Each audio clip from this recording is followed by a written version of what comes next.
future will bring, no man can say. But one fact is certain. Mankind stands at the crucial crossroads of history, the threshold of a new era, the atomic age. For the people of the U.S., skilled in the uses of science and technology, the atomic age is profoundly significant. Across a continent enormous in its agricultural potential, Americans have drawn from the earth a rich bounty, have built great cities, have reared towers into the sky, have spun intricate networks of highways across the land. By the application of science, industry has grown increasingly productive, making possible a good way of life. With assurance, Americans look with an abiding faith to the future. For many, citizen and scientist alike, atomic energy means the promise of a more abundant life. But for many another, the atom is a threat, an evil promise, the paralyzing panic of our time. Thus, to answer the perplexing question of the atom and its implications, the people have turned their attention to the forum of public affairs, have sought to search out realities, to find the facts, or to listen to men of science, like Dr. Jeremiah Morley, famed geologist, the embattled founder of the now defunct Society to Save Civilization. It was Morley who told a Los Angeles audience that a series of atomic explosions, either accidental or deliberate, could set off a chain reaction to annihilate every man, woman, and child on the face of the earth. It could cause the death of every living thing. In a gloomy report, Morley took a dim view of history, recalled the tragically repetitious story, the decline and fall of all past civilizations. Said Morley, modern civilization could, by the phenomenon of atomic fission, be brought to dust and ashes. For example, if an A-bomb were detonated at the Empire State Building, the area of total destruction would cover an area of 2 miles. Now, since the A-bomb is already obsolete, consider the area of total destruction of an H-bomb. And science has promised us bombs 1,000 times more powerful, poisoning with radioactivity all the air and water of this earth. This could mean not only the end of our own civilization, but the very possibility of any future civilization. What are we going to do about it? I'll tell you what I'm going to do about it. I have a plan to preserve human life on this planet. I hope you will join with me in carrying it out.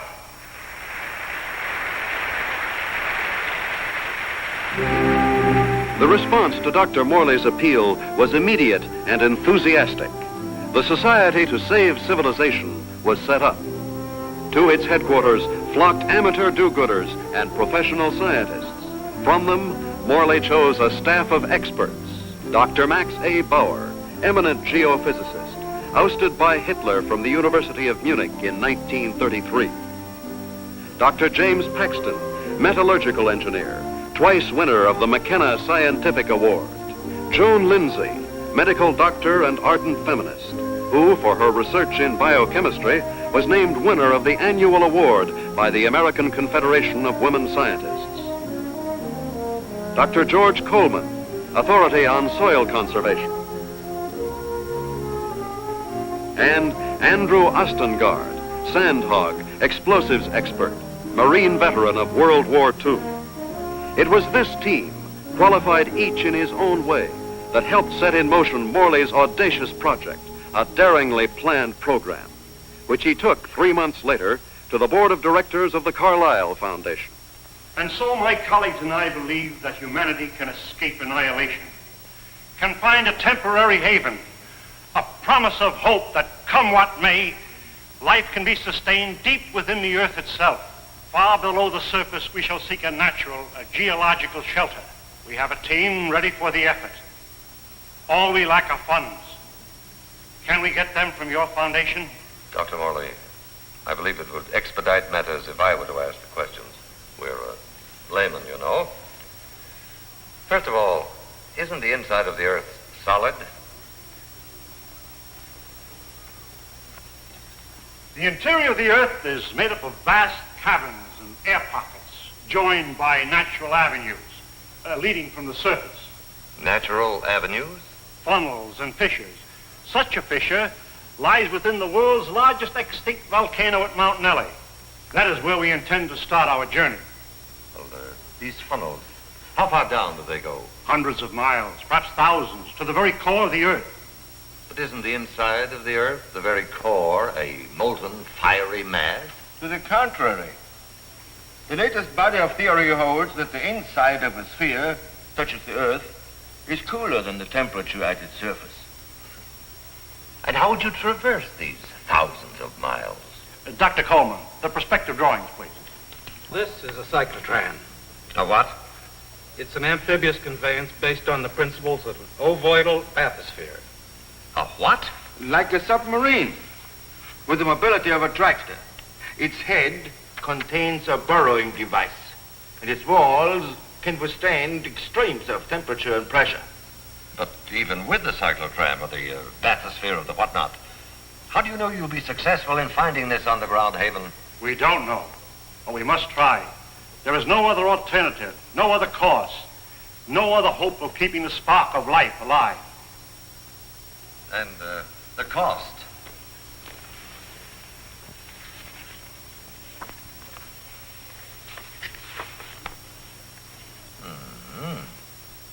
That's a lot of money, Dr. Morley.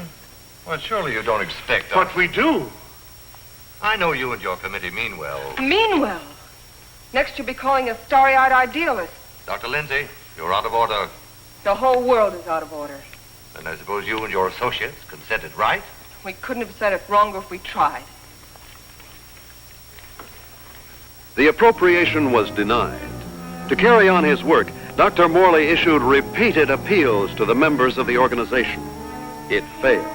And so, last week, the Society to Save Civilization was itself extinct. And one of its leaders, of Professor Jeremiah Morley and his enthusiastic colleagues. Where were they headed after a year of devotion to a lost but spectacular cause? To newsreel reporters, Dr. Morley had only this to say. We have no plans. We have no hope.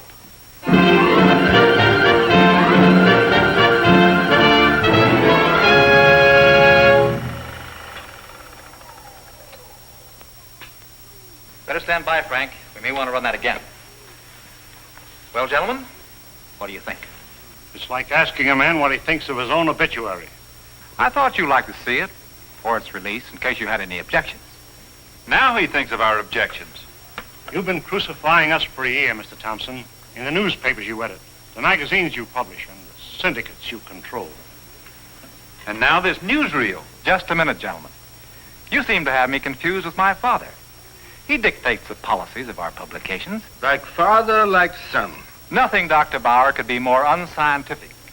As a matter of fact, my father and I never see eye to eye on anything. So he's the villain of the piece and you are the hero. Quite the contrary. My father has all the virtues of our society. He makes the money, I spend it. The large occupation. Oh, I have no occupation. I'm straight. You wouldn't. That idea of yours, Dr. Morley, about exploring the inside of the Earth. You know, I'd like to try that, just for the kicks. I'm sure you wouldn't find it very exciting. Oh, I don't know. Gentlemen, I came here tonight with a proposition. I have some money of my own. I would like to finance your project. Are you serious? Sit down, my boy. There's one stipulation, however. I go with you. And what could you do? I'm afraid you don't realize what you'd be up against. Going 1,000 miles inside the Earth, just to satisfy a whim? Gentlemen, you act as if the fate of humanity hung upon you granting me this whim.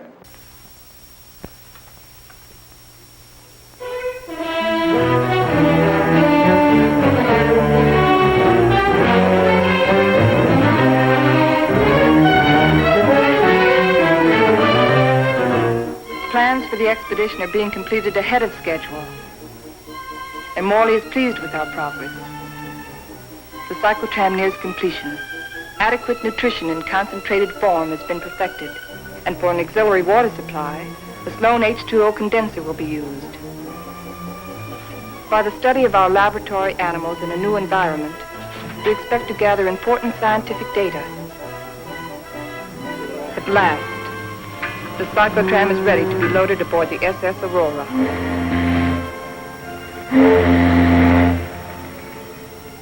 Our destination, the extinct volcano, Mount Nele, where the inside of the earth begins. This was our base, a lonely, desolate beach at the foot of the extinct volcano.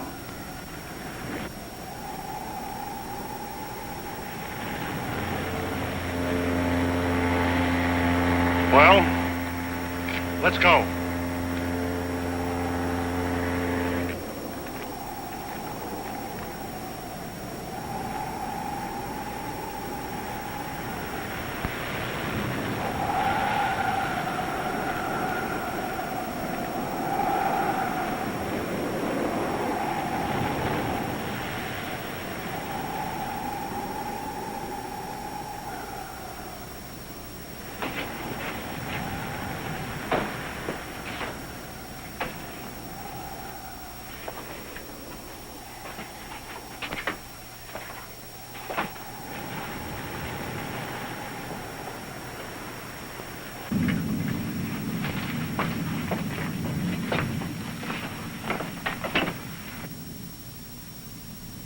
What a place to spend our last night on Earth.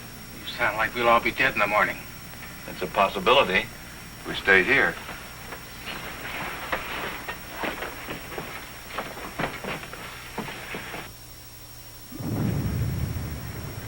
Andy, take the controls.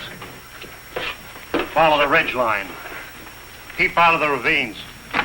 Descend at an angle of not more than 33 degrees.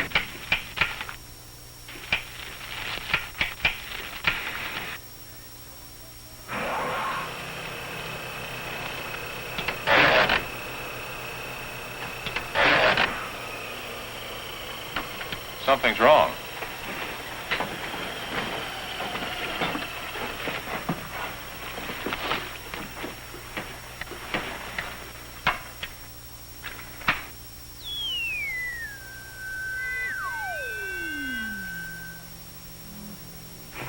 Now try it.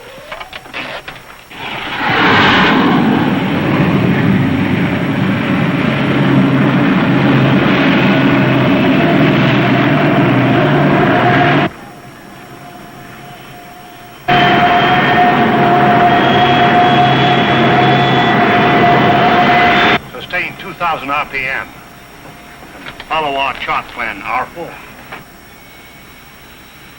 Check.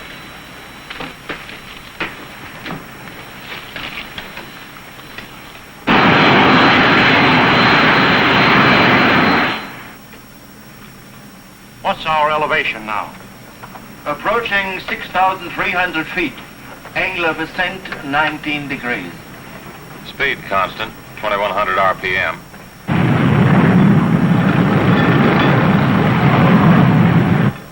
I wonder how long this iron lung is going to hold up. You can still beg out. Ah, you can't get rid of me so easily. Give me a reading on the forward rotational unit. We're up to 9,000, climbing at 24 mph. Angle 31 degrees. At that rate, we'll make the summit in 4 hours.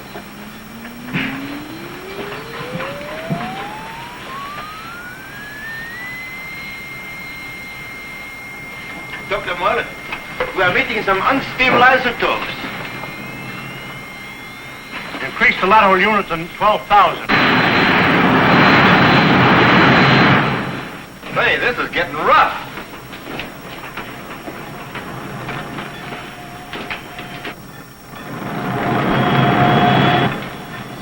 We're approaching position R4. Our computations show an error of less than plus 0.14. Good. We'll reach the summit in 30 minutes.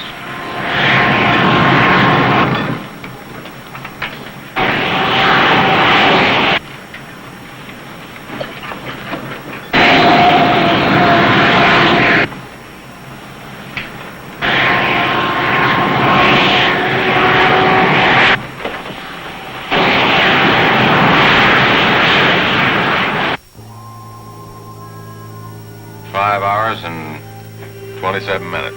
Excellent. 33 minutes ahead of our estimated schedule. We'll make a final check of our position before we enter the crater.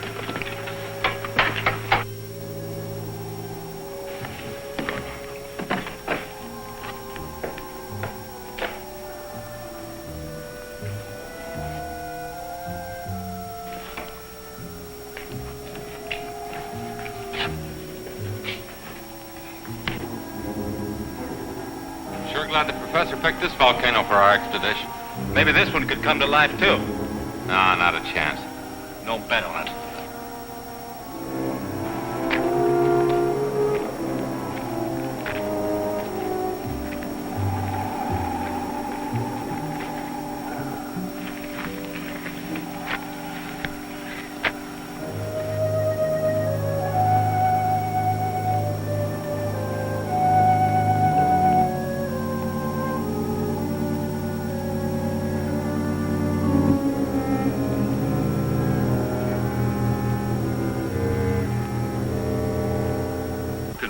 There's no reason for us to wait till dawn. We'll proceed into the crater now.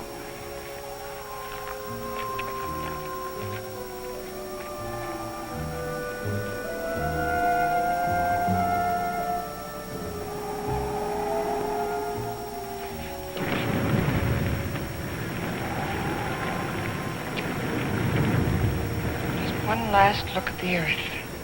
Yeah. What a way to remember it. Follow the downward spiral. Keep to the inside ledges. Speed 1,200 RPM.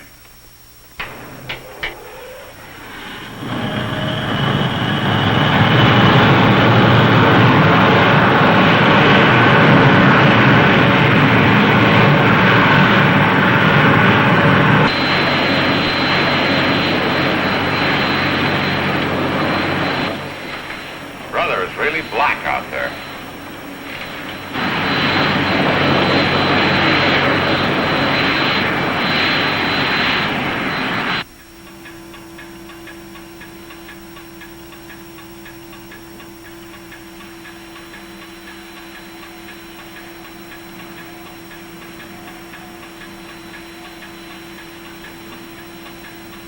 As we descend ever deeper into the volcano, I have observed no unusual physical symptoms.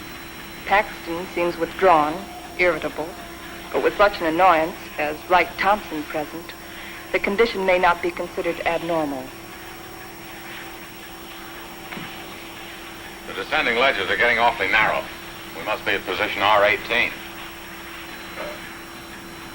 Yes, we are. Cut the switches.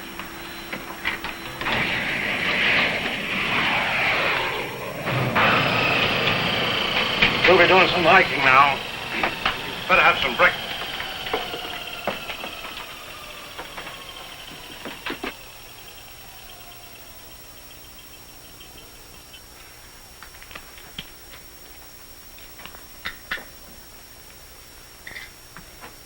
Rise and shine.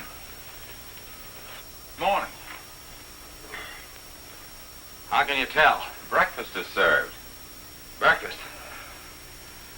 Well, I've always said there's nothing like starting off a hard day's work than with a good breakfast. Hey, Doc? How would you know? You don't like my kind of guy, do you? Not very much. But I'll make an exception of you. You I don't like a lot. Coleman, take the controls. We'll scout the way on foot for you. Follow on down along the widest leg.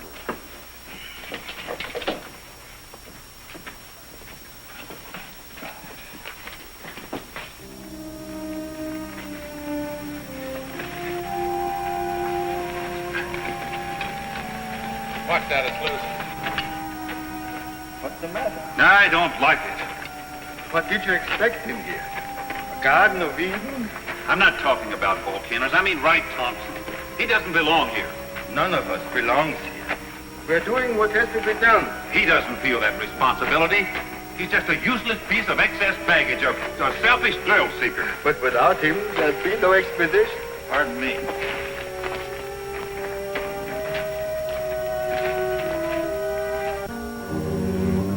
Kind of deep down there, isn't it?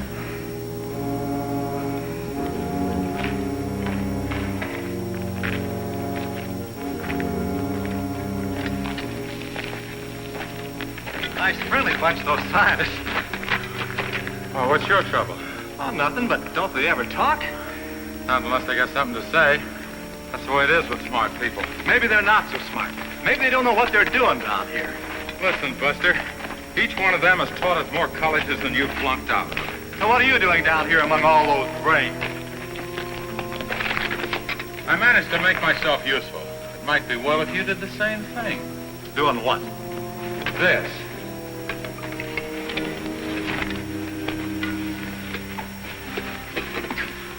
You lead the way for a while.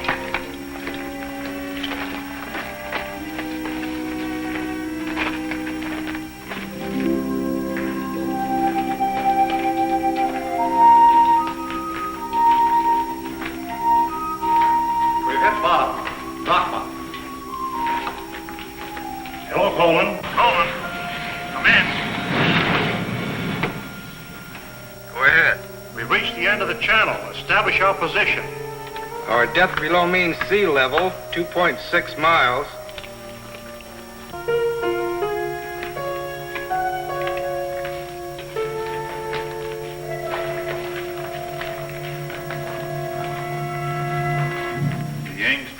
Underground geological expedition reached this point June 12, 1938, and was unable to proceed further.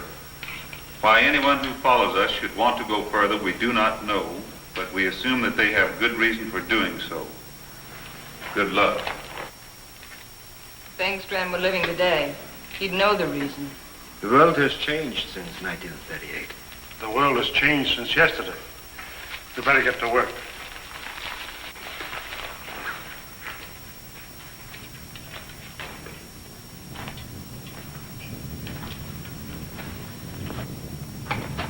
Look!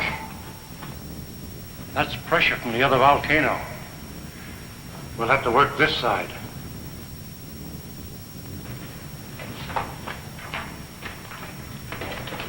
Paxton! Yes, Dr. Morley? Start making density readings on that wall over there. Yes, sir.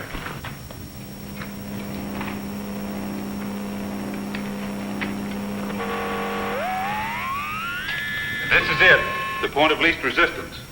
Okay, Andy. I'm ready. We'll all go back to the cyclotram.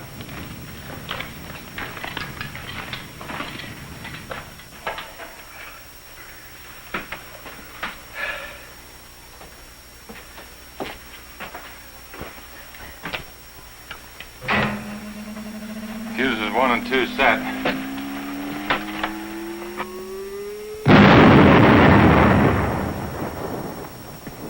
I wonder what we'll be running into.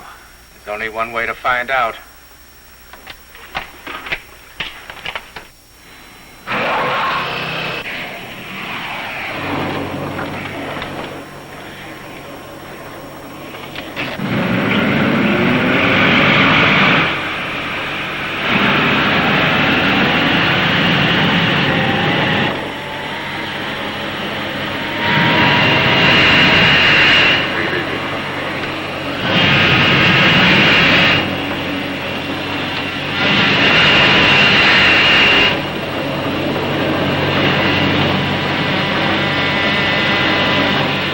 Broken through.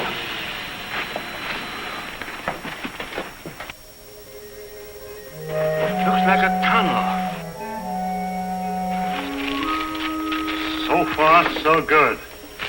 Put on your gas mask just in case. Coleman, we'll set the pace. You follow along with the cyclotram.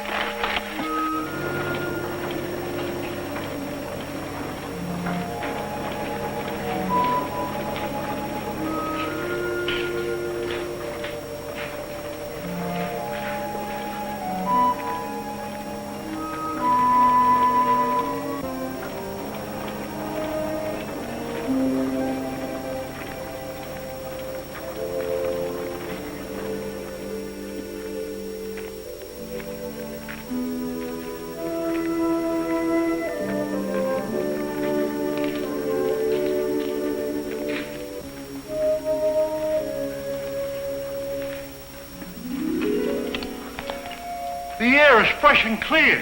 You can take your masks off. Pressure seems normal.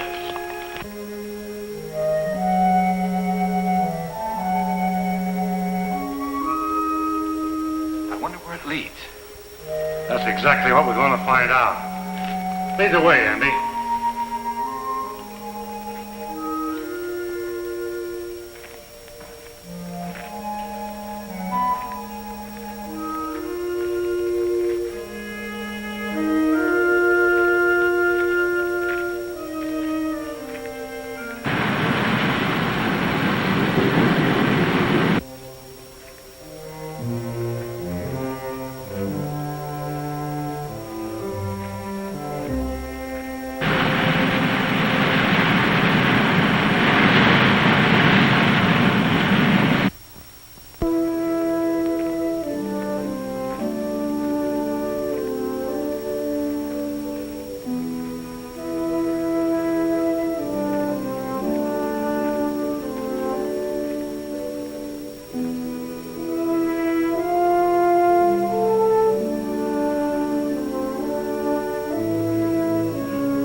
How did it all happen?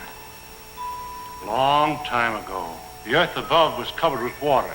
And when the sea vanished, it left great limestone deposits behind. Was all this limestone? Yes. And then the water gathered in underground streams and carved out the soft limestone. Drop by drop, year by year, the water dissolved the stone. Each drop carried a tiny particle of sediment. That's what formed these columns. About an inch every 1,000 years. Well, how long did this whole process take? About 200 million years.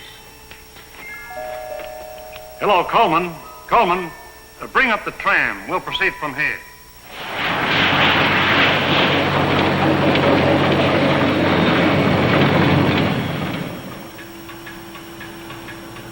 We're down 100 miles. You better pull up. Cut the switches.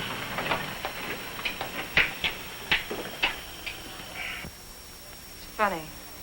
When we first got here, I felt a sort of exaltation. Now I feel depressed. I don't know why. The oxygen content is adequate. I know. But I too feel suffocated. Maybe it's the unreality of this place. You know, once when I was working in the Holland Tunnel, I got cut off from my crew for 10 hours. I felt this way then.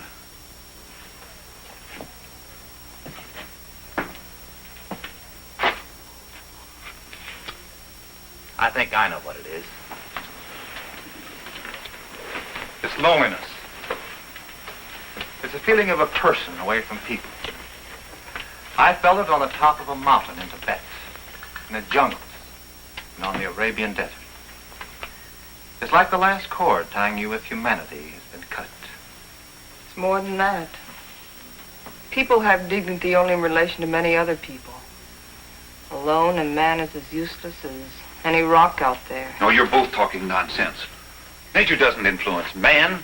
Man influences nature. One man, one strong man, can change nature. Oh, you're wrong, Dr. Paxton. It isn't one man. It's many men working together. Right, teacher? Men together are no more than sheep. One man standing alone leads the way. Then the sheep follow. Please, gentlemen. Well, I'm please. embarrassed for all of you who call yourself scientists. Swayed by a self-indulgent young fool. I'm going ahead.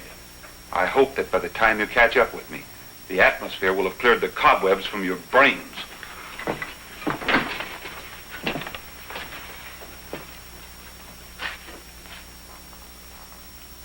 I'd better go with him. It isn't safe for a man to be alone down here. Ah, he's all right. He's the leader type. I'll go with them anyway. There wouldn't be leaders if there weren't sheep like me to be led.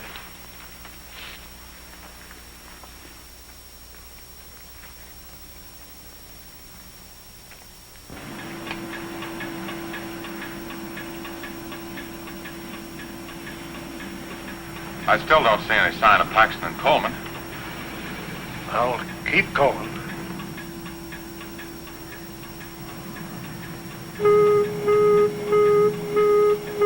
Gas! Gas! Paxton and Coleman. They forgot their gas mask.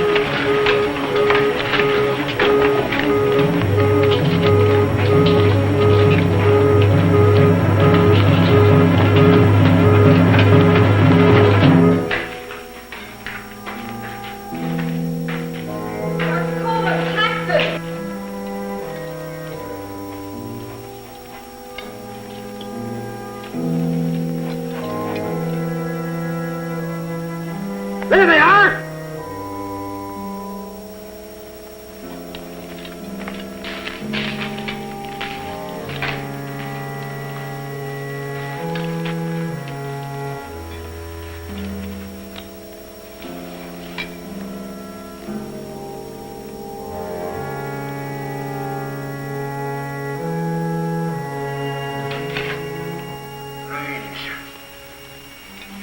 Digging a grave 110 miles under the earth.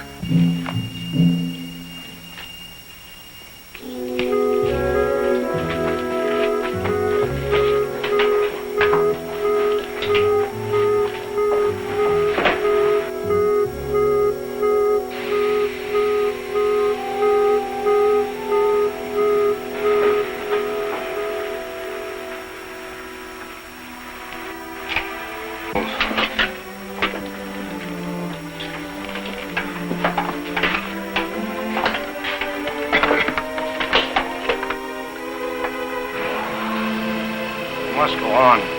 It's too late to turn back now.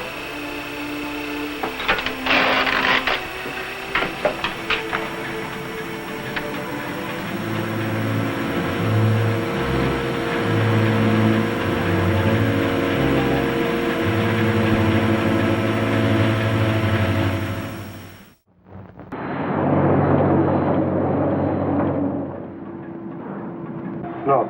Andy?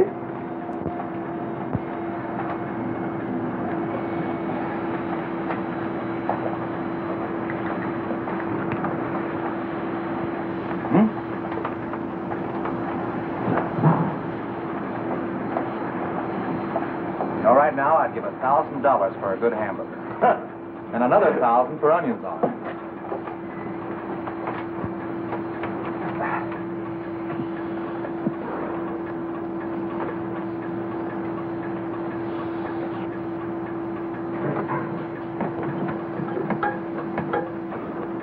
Dr. Morley, our water supply is... Cut the switches.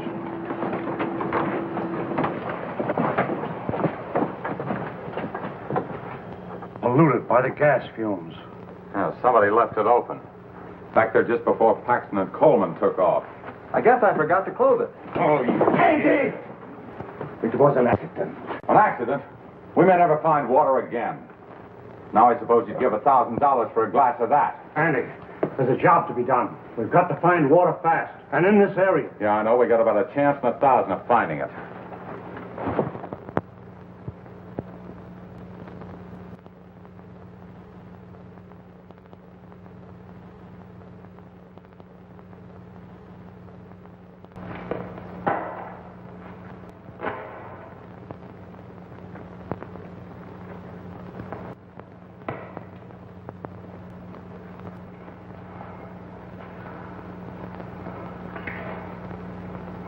Look, there's Andy.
No water here!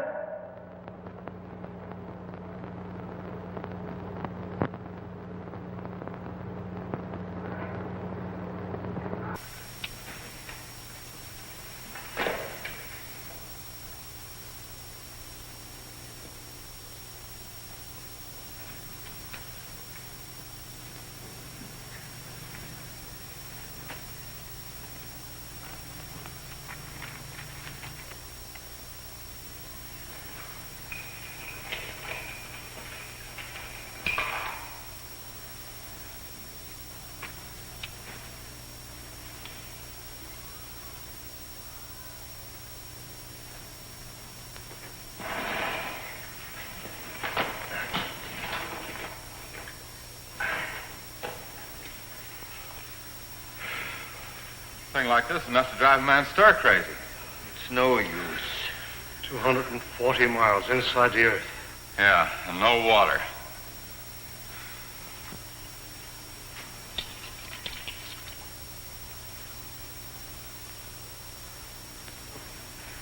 Here. I've been stating it to the animals.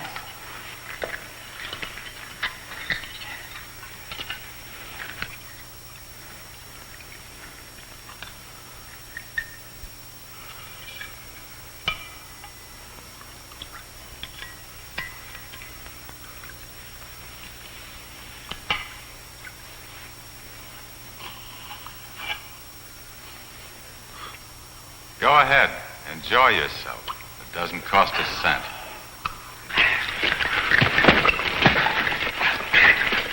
Stop it! Andy! This is ridiculous. We have something larger at stake than your personal petty feuding. Now, you two can come with us or stay here and kill each other. I'm going after the cyclotron. Never mind. I'll go get it.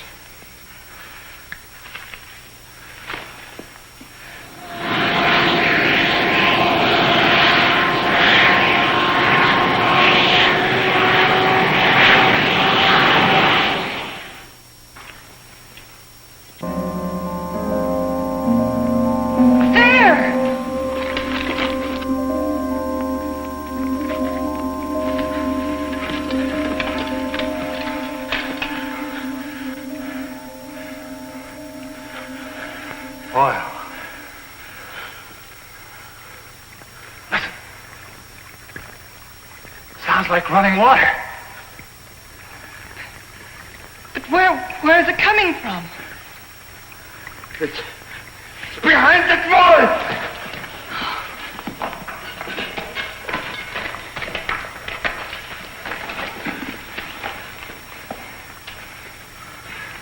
It is running water. Well, why don't we go through the wall of the cyclotron? No. There's this brother. There's still such a thing as too much water. It could be an underground sea. Andy, bring a couple of heavy hammers.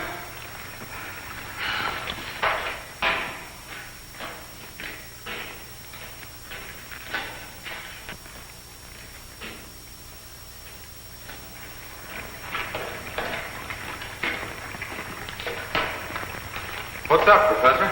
We think there's water behind that wall. Try breaking it in. Sure.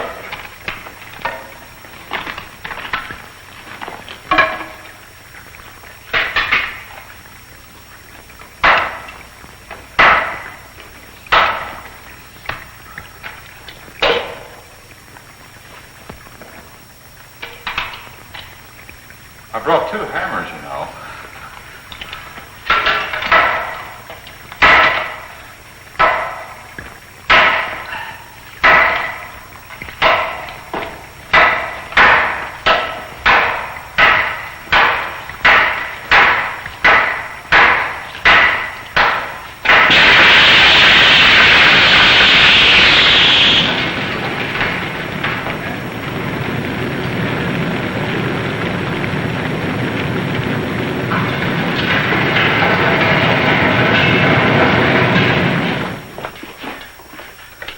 Come in here. Let's take care of that arm.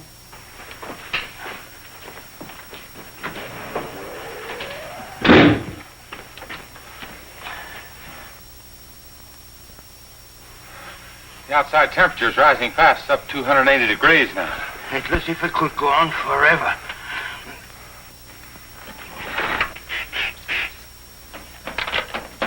Hold it out there.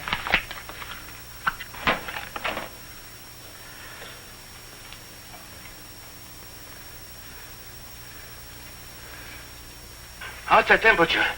It's dropping fast. The outside pressure's dropping, too. Good. Condensation will soon take place. There. You're a pretty good doctor at that. You're a pretty good patient at that. Thanks. Here, put this on.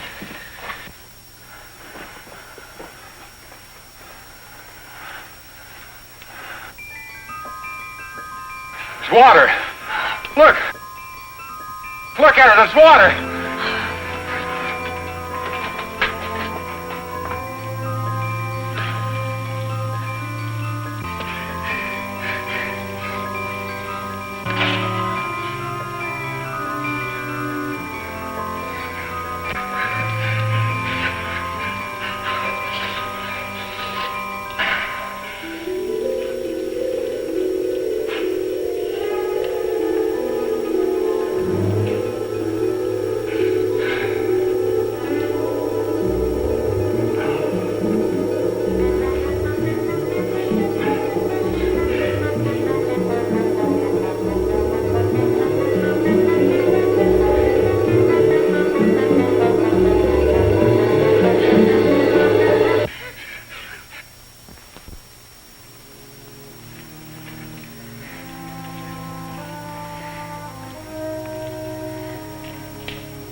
Joan, are you all right?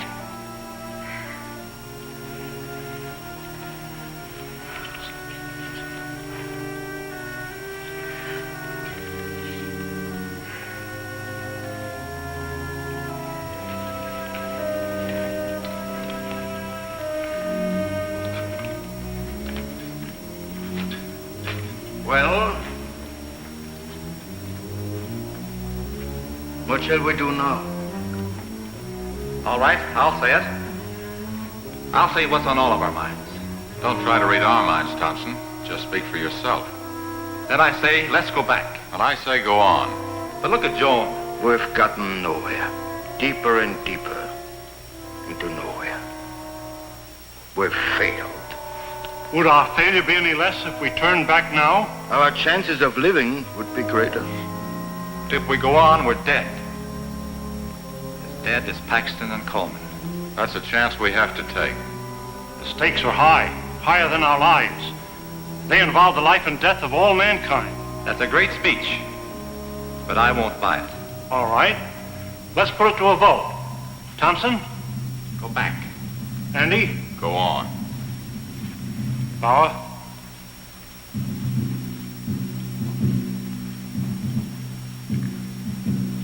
Go back.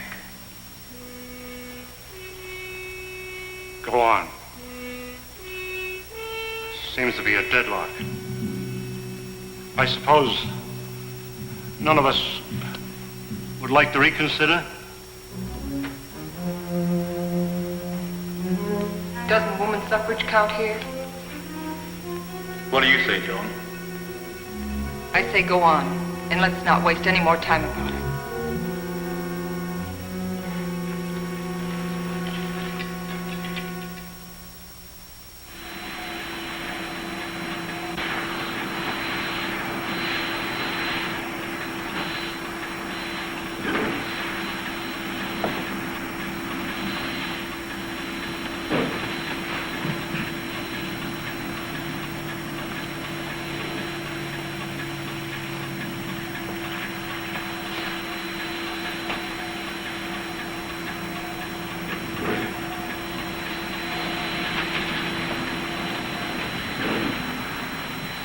How are those burns coming along? Good as new.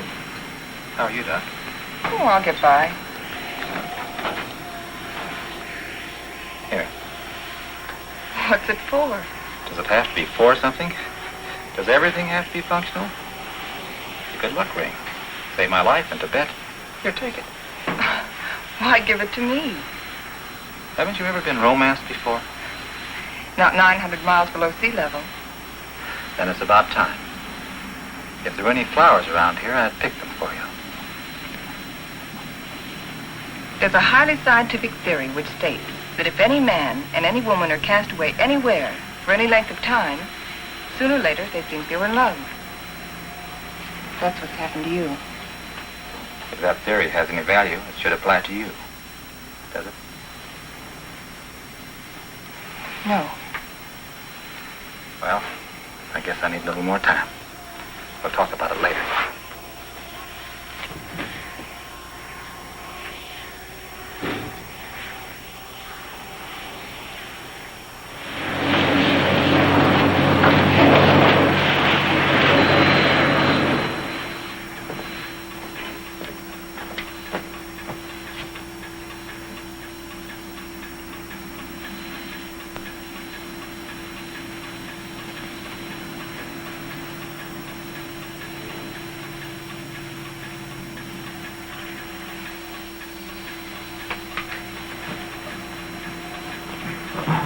Hey, how about pulling this jalopy level for a minute? Just long enough for us to get out of these straitjackets and stretch.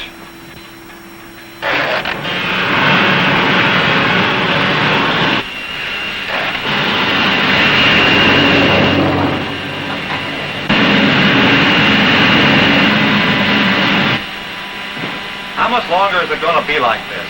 All right, what difference does it make? Plenty. If it's going to be like this the rest of the way, why go on? Why waste time? That shouldn't make any difference to you. You've never done anything but waste time. Listen, you meathead. Just because you're a sandhog that likes to go groveling around in the ground. And you're a mountain goat with his head in the clouds. Stop it, both of you! I've had enough of this. What's happened? I don't know. It's not water.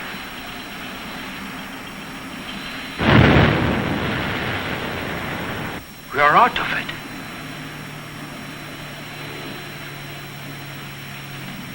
This might be what we're looking for. Let's make a landing and explore the area.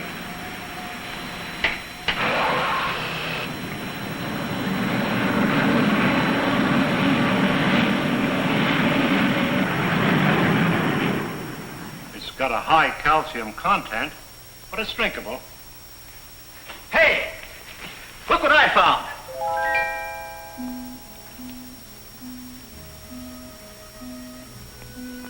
They're cave pearls. Cave pearls? How much they worth? Calcium carbonate. Calcium carbonate. Well, how about this? Sulfate of lime. Plaster of Paris. Professor, you take the romance out of everything. Here you are, Doc. 2 souvenirs from Hades, vacation land of the underworld. Thank you. Back home, I'll be the envy of every kid on the block. I'm not so sure, Joe. Take a cave pearl into the sunlight, turns gray and ugly. And the flower? It'll crumble to dust. Hey, Professor. How about these fish? It's a rare species. They're edible, though. They have no eyes. I think I'll stick to pills. They lost their eyes 10 million years ago.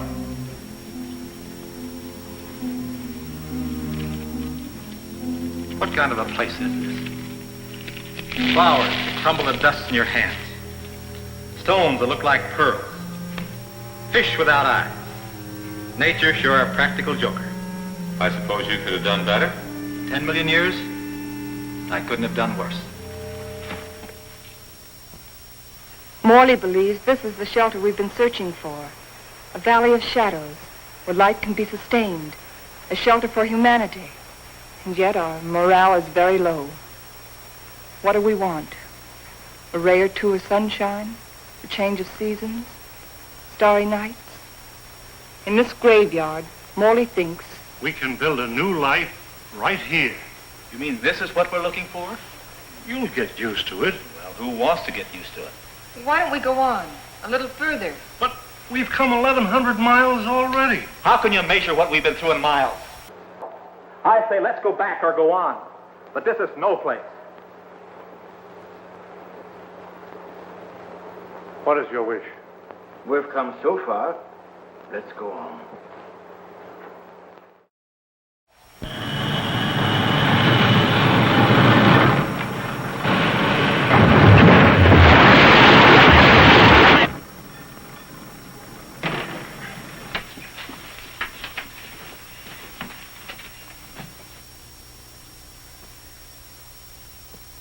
Well? which way do we go?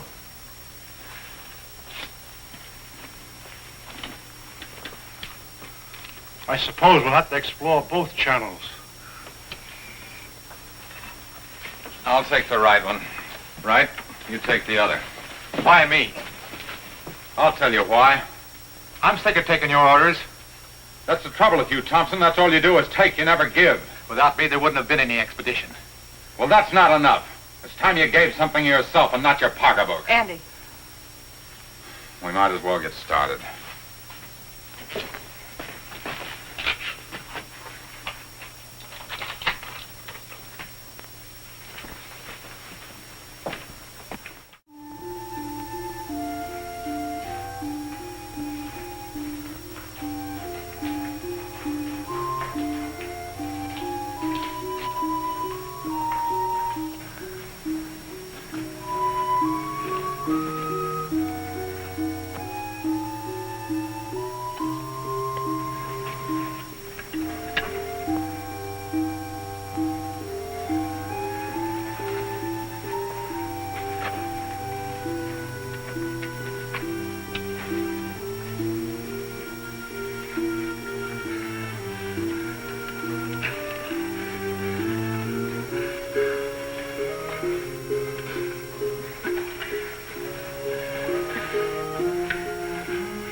And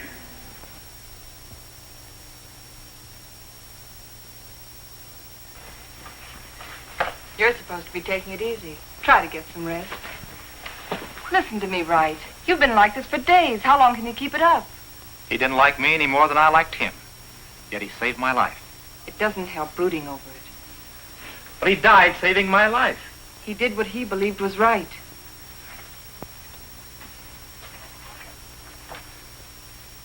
My trouble was, I never believed in anything.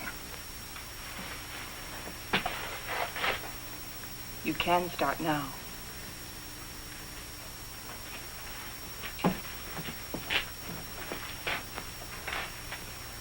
Morley wants to go back to that Valley of the Shadows he liked so much. Well, it's better than this. But it isn't good enough. What do you want to do? I too want to go back. But all the way back. Now that Andy's dead. Now that Andy is dead, we've got to go on.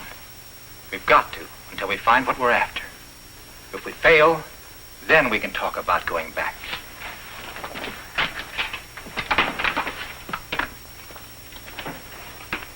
Over there.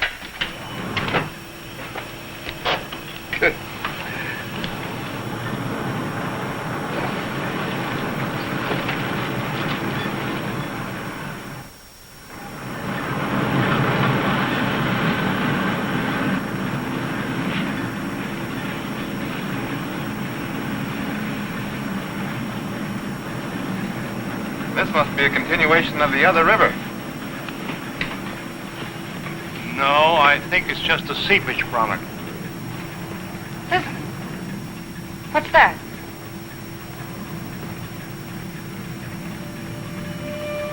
Look! It's like daylight.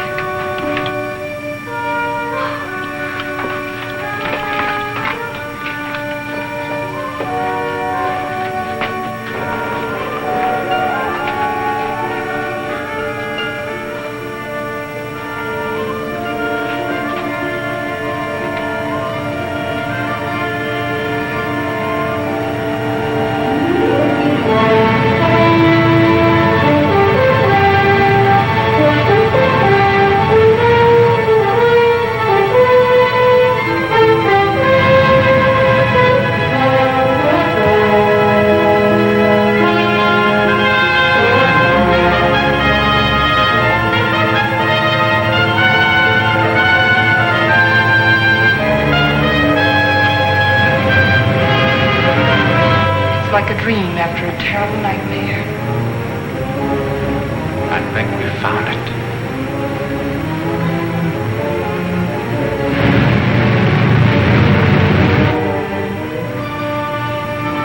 Promised land.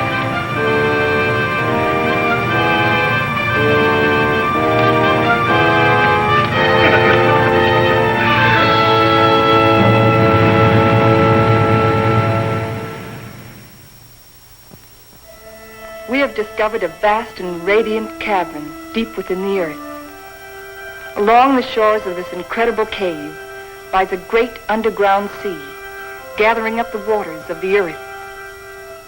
A strange, sunless light is reflected from the phosphorescent dome. The glowing peaks are weathered and sharp, and the gullies deep. The wind is soft, and the climate pleasant. Vapors rise up into the bright dome, forming luminous clouds.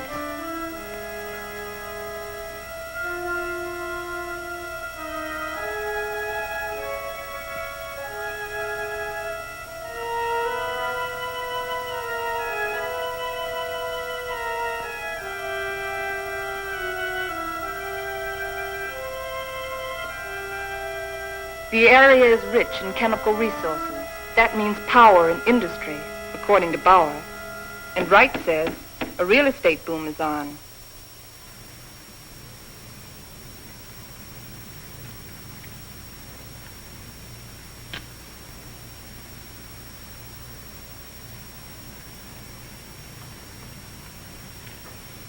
You got a match? Sure.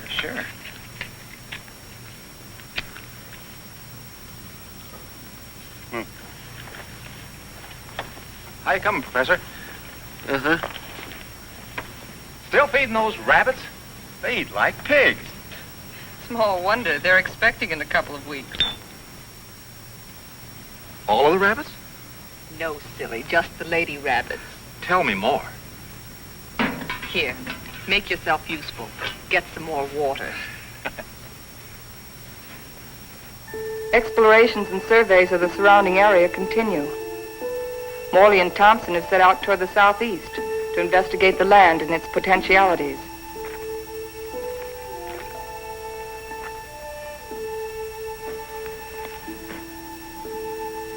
This is a strange kind of sand. That's not sand, that's volcanic ash. The ash will make good fertilizer for our crops. Crops? Let's face facts, Morley. This is a desert. The very word means deserted by life. And you talk about crops. It can be irrigated. This country has everything. Water, soil, air, heat. Yeah, you're forgetting one thing, though. No sunlight. Science can adjust that. Crops can thrive without sunlight. Perhaps. But can we?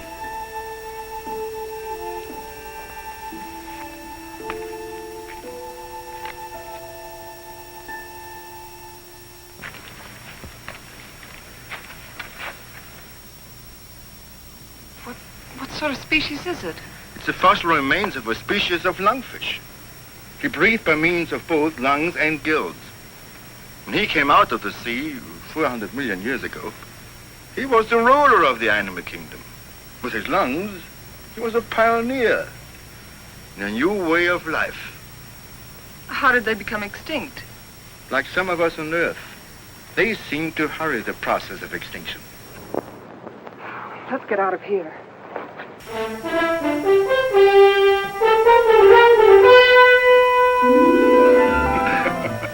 What's the matter? You act like you swallowed a canary for breakfast. This is the day, right? This is what day? The day we're expecting the first litter of rabbits. Well, who's going to pass the cigars around? You apparently don't realize the importance of it. Oh, I'm sorry. By observing the rabbits, we've already learned that they respond to nature basically as we do, as any mammal does. And from their young born today, we can predict how our own young will respond in the new world. Dr. Morley, Bauer. Come on. You go ahead. I'll get plenty of hot water.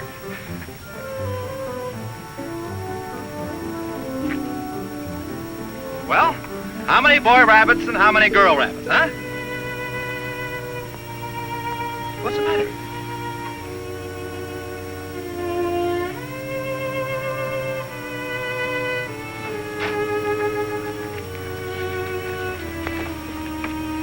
Joan, what's the matter? They're dead. They're all born dead.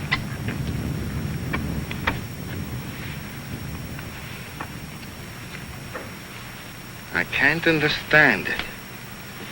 Why? Why? There must be some cause, some biological reason. We've been searching for causes. Our investigations have been checked, tests rechecked. Examination of genetic tissue proves that all experimental animals born here are sterile.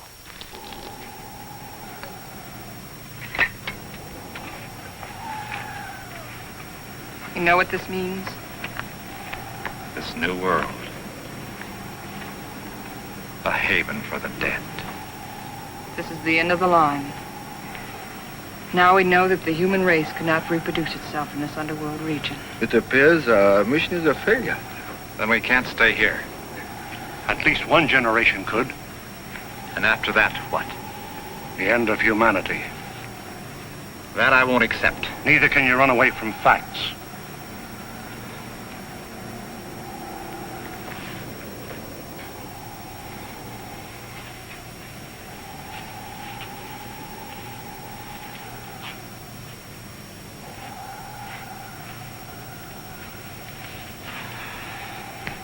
I've always run away. Climbing mountains. Trying to prove something. I don't know what. I too ran away instead of fighting. And now I've run away again. And I was always afraid I couldn't compete in a man's world. I think I want to go back and try again. Go back to what? To a world bent on self-destruction?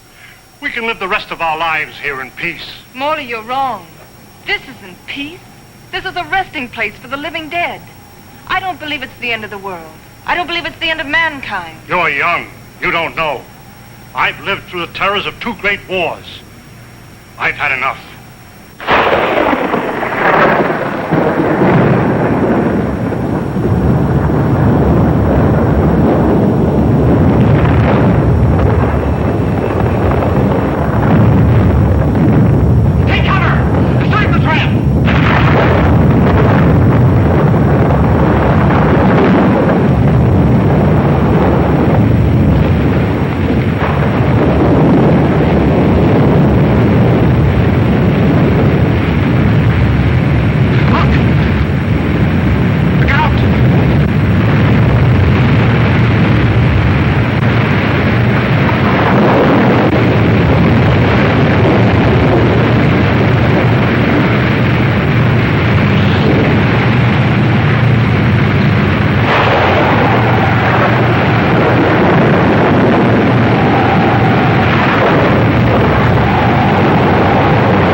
Take over.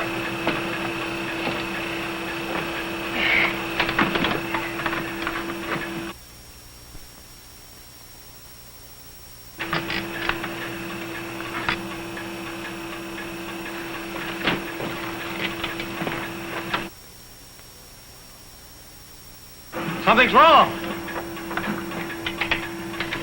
Something's pulling us down.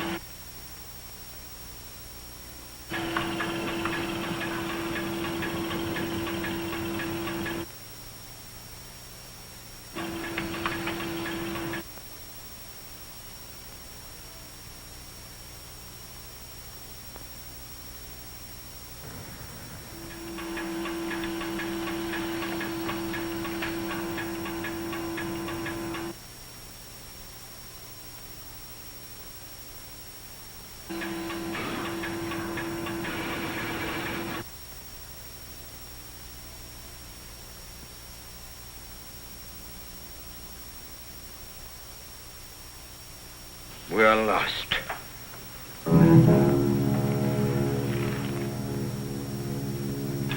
We're in a blind alley. Ever since we started, we've been in a blind alley. We can't bury ourselves in the earth and expect to live. Maybe that's the secret. Morley understood. Strange. We didn't know it before. I used to be afraid of death. I was afraid of life.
Look.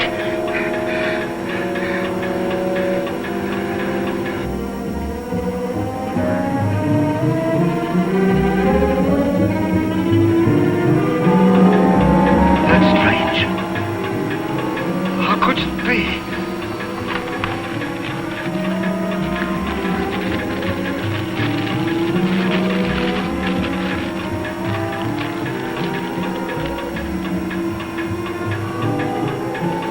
We're above the level of the underground sea.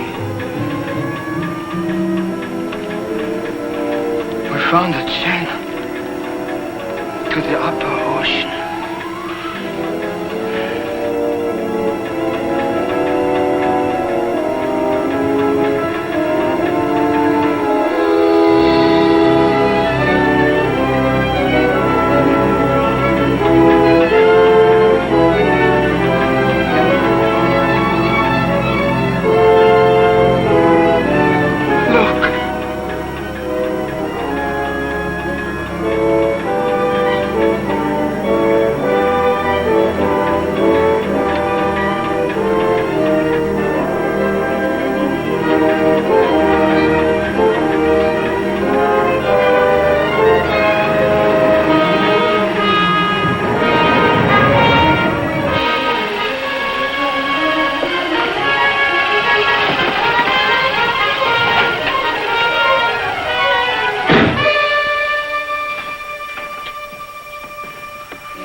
The universe is still in harmony.